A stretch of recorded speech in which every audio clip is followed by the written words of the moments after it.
Hello brain की खबर आपलोक निश्चय ভাল। আজি मैं आपलोकर ओसरत एटा सिम्पल रेसिपि লৈ আহিছোঁ। सिम्पल और निरामिष হয়, बहुत সোৱাদযুক্ত হয়। रेसिपिটো খুবেই ভাল লগা, সকলোৱে বনাই খাব পাৰে। সেয়ে তাৰ কাৰণে মই এটা ক্যাপসিকাম আৰু দুটা বিলাহী লৈছোঁ। একদম সাধাৰণভাৱে বনাম মই।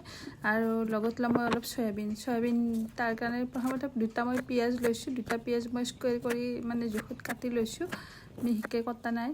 পিয়াজ দুটা লৈ লৈছোঁ, ক্যাপসিকাম এটা লৈছোঁ মই, যি গতিকে আমি বহুত বেছি বনোৱা নাই, 4 জনৰ কাৰণে বনাইছোঁ। বেছিকৈ বনালে বাৰু বেছিকৈ ল'ব।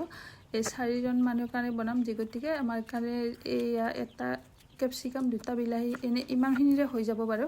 যদি বহুত বেছি বনাব লগা হয় তাৰ অনুপাতত মানে যিমানখিনি বস্তু লাগে আপোনালোকে বঢ়াই ল'ব পাৰে। এনেকৈ তেতিয়াহ'লে বৰকচোন মই বনাবলৈ আৰম্ভ কৰোঁ। ক্যাপসিকাম বিলাহী আৰু পিয়াজ মই ভালদৰে কাটি ল'লোঁ। এতিয়া কেৰাহীত মিঠাতেল দিছোঁ মই গৰম হ'বলৈ। মই মিঠাতেল অলপ সৰহকৈ দিছোঁ। মিঠাতেলত কি কৰিম মই প্ৰথমতে সয়াবিনখিনিত অলপ নিমখ আৰু হালধি মিক্স কৰি অলপ ফ্ৰাই কৰি ল'ম। সয়াবিনখিনি ফ্ৰাই কৰি নল'লে কি হয়, তাৰ সয়াবিনৰ এটা গোন্ধ থাকে, যিটো নেকি নাযায়। ভালকৈ দৰে বইল কৰি থোৱাৰ পিছতো নাযায়।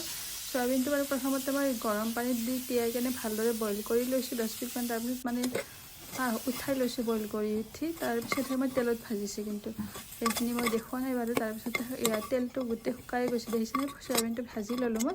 ভাজি এতিয়া মই কি কৰিম, কেৰাহীখন আকৌ মই চাফা কৰি লৈ তাত আকৌ তেল দি দিলোঁ অলপ।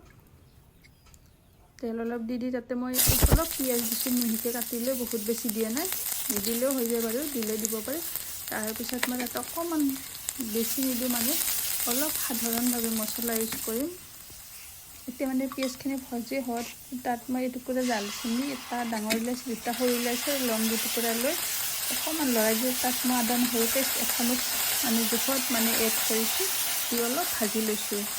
এতিয়া মই এইখিনি ভালদৰে ভাজি লৈ তাত মই পিঁয়াজ আৰু ক্যাপসিকামখিনি ভাজি ল'ম। পিঁয়াজ আৰু ক্যাপসিকামখিনি প্ৰথমতে কিয় ভাজি, মানে এইখিনি সিজিবলৈ অলপ টাইম লাগে। বিলাহীখিনি অলপ দেৰিকৈ দিলেও হ'ব, কাৰণ সেইখিনি সোনকালে মানে সিজি যায়।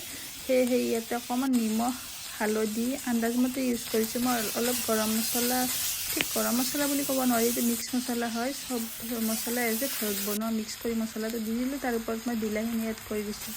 কাটি থোৱা বিলাহীখিনি অকণমান লৰাইছোঁ মই। লৰাই বিলাহীখিনি অকণমান ভজা হোৱাৰ পিছত তাত মই এড কৰিম প্ৰথমতে যিখিনি সয়াবিন মই ফ্ৰাই কৰি থৈছিলোঁ, সেইখিনি মই ইয়াতে এড কৰি দিম। সয়াবিনখিনি দি আকৌ ভালদৰে লৰাই ল'ম মই। ভালদৰে লৰাই অলপ ভাজি ল'ম। ভাজি তাৰপিছত মই কি কৰিম, তাত নাৰিকল এফাল মই প্ৰথমতে মই গ্ৰাইণ্ড কৰি লৈছিলোঁ। কেঁচা নাৰিকল, ঘৰৰে নাৰিকল এফাল মানে এনেকৈ গ্ৰাইণ্ড কৰি লৈছিলোঁ মিক্সিত। সেইখিনি মই ঢালি দিলোঁ ইয়াতে। দি ইয়াত জলকীয়াৰ গুড়ি দিছোঁ, কাশ্মীৰী জলকীয়া পাউডাৰ দি কেনে অকণমান মিক্স কৰি ভালদৰে উতলিবলৈ দিছোঁ। উতলি যেতিয়া পানীখিনি শুকাই গৈছে, তেতিয়া মই নমাই দিলোঁ। এতিয়া মোৰ খাবলৈ ৰেডি হৈয়ে গ'ল সয়াবিন তৰকাৰীখন। চাবচোন, সয়াবিনৰ ইমান চিম্পল আৰু ইমান টেষ্টি ৰেচিপি এটা। এনেকৈ আপোনালোকৰ লগত শ্বেয়াৰ কৰিলে আপোনালোকেও বনাই চাব।